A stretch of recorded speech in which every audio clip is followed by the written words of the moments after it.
एक महत्त्वाची बातमी हाती येते। वाकड पोलीस ठाण्याच्या हद्दीत एका कारमधून 67 लाख रुपयांची रोकड मध्यरात्री पकडण्यात आलेली आहे। नाझीम मुल्ला आमचा प्रतिनिधी आपल्याला या संदर्भात माहिती देतील।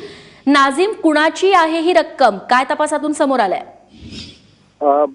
मुंबईहून पुण्याला ही गाडी निघाली असताना त्या ठिकाणी वाकडच्या हद्दीमध्ये एका पोलीस कॉन्स्टेबलनं त्यांना हटकलं आणि त्यांना थांबवल्यानंतर गाडीमध्ये काय आहे अशी विचारणा केली असता त्यांच्याकडून उडवाउडीची उत्तरं या ठिकाणी देण्यात आल्याचं पोलिसांकडून सांगितलं जातंय। आणि त्यानंतर गाडीची तपासणी केली असता त्यामध्ये 67 लाखांची रोकड जी आहे त्या ठिकाणी सापडली आहे। विशेष म्हणजे यामध्ये सर्व 2000च्या नोटा असल्याची माहिती देखील पोलिसांकडून दिली जाते। नव्या नोटा पुन्हा एकदा या ठिकाणी आपण पाहतोय की इतक्या भल्या मोठ्या संख्येत कशा काय बाहेर येत आहेत असा प्रश्न अनेकदा उपस्थित झालाय।